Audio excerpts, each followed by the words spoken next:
Assalamualaikum dan salam sejahtera buat kita semua. Pada kesempatan kali ini saya akan menjelaskan telah sebuah jurnal dengan judul Toksisitas metil metsulfuron hubungannya dengan maskulinitas Copepoda daphnea sp. Pertama, perkenalkan, saya Sarah Magulan Pasaribu dengan NIM L0111944 Prodi Ilmu Kelautan.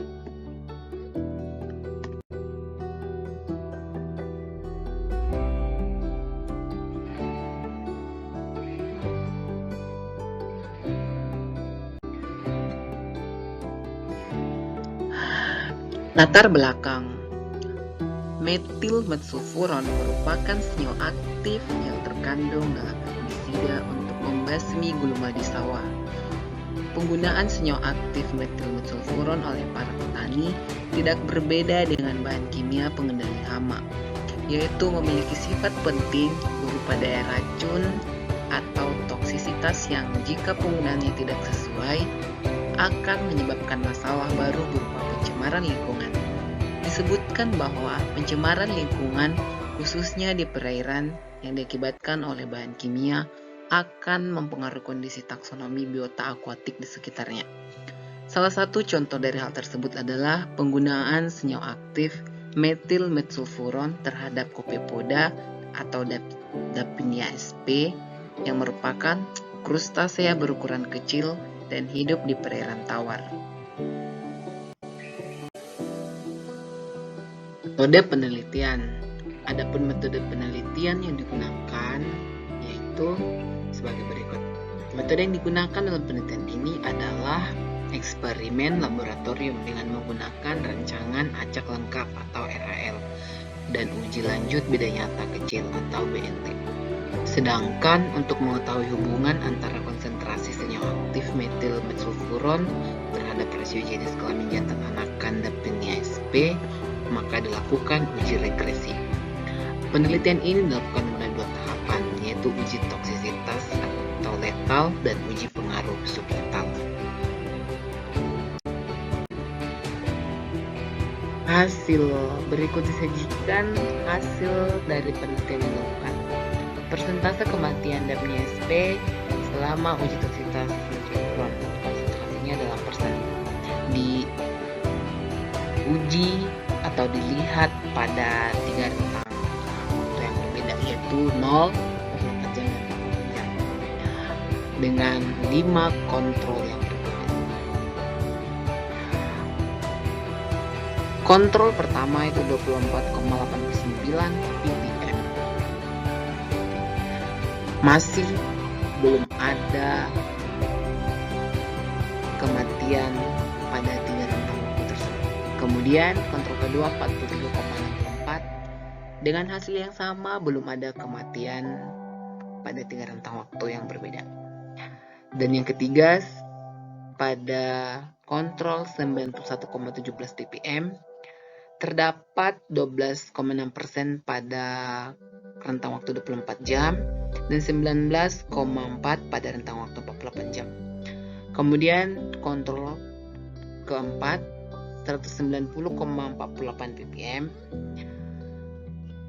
rentang waktu 24 jam terdapat 14% kematian, rentang waktu 48 jam 40,6% kematian. Kemudian kontrol terakhir yaitu 397,96 ppm. Rentang waktu 24 jam 100% kematian dan rentang waktu 48 jam 100% kematian.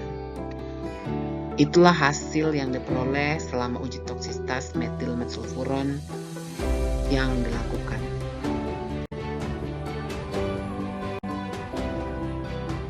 Pembahasan. Berdasarkan hasil uji toksisitas akut yang terdiri dari persentase kematian daphnea sp yang ditampilkan pada tabel slide 4 menunjukkan semakin tinggi konsentrasi senyawa aktif metil metsulfuron yang dimasukkan ke dalam media uji, maka semakin tinggi pula tingkat kematian yang terjadi pada daphnea sp. Uji toksisitas yang terdiri dari persentase kematian DAPNIA-SP pada berbagai konsentrasi senyawa aktif metilmetsulfuron menunjukkan nilai LC50 48 jam sebesar 140,2 ppm.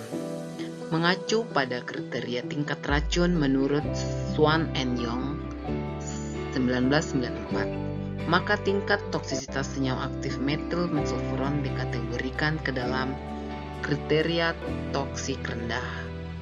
Toksisitas ini kemungkinan disebabkan oleh sifat senyawa aktif metilmetsulfuron tersebut yang memiliki sifat racun dan mampu mempengaruhi seluruh kelompok taksonomi yang ada di perairan termasuk DAPNIA-SP dan organisme lainnya. Palar 2004 menyebutkan bahwa sifat racun yang disebabkan oleh bahan pencemar seperti senyawa aktif metilmetsulfuron dapat bersifat akut dan kronis. Senyawa aktif tersebut akan mengalami proses biotransformasi dan bioakumulasi dalam organisme hidup. Jumlah senyawa aktif metilmetsulfuron yang terakumulasi akan terus mengalami peningkatan, dengan kata lain, mengalami biomagnifikasi, dan dalam rantai makanan, biota yang tertinggi akan mengalami akumulasi metilmetsulfuron yang lebih banyak. Baiklah, kita masuk ke bagian terakhir, yaitu kesimpulan. Berdasarkan hasil penelitian yang telah dilakukan, maka dapat disimpulkan bahwa tingkat toksisitas metilmetsulfuron memiliki nilai lethal concentration atau LC50 48 jam sebesar 140,2 ppm. Dengan hasil analisis ragam atau uji F dan regresional menunjukkan bahwa semakin tinggi konsentrasi metilmetsulfuron tersebut yang dipaparkan pada DAPNIA-SP, maka semakin meningkat pula rasio anakan jantan DAPNIA-SP yang dihasilkan.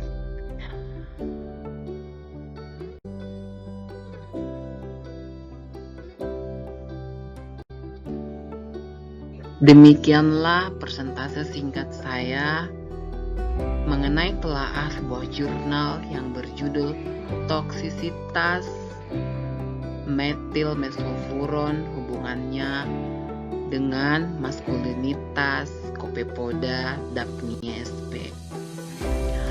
Semoga apa yang saya bagikan bermanfaat untuk kita semua. Lebih dan kurangnya saya mohon maaf. Terima kasih banyak. Terakhir saya mengucapkan Assalamualaikum dan Tuhan memberkati.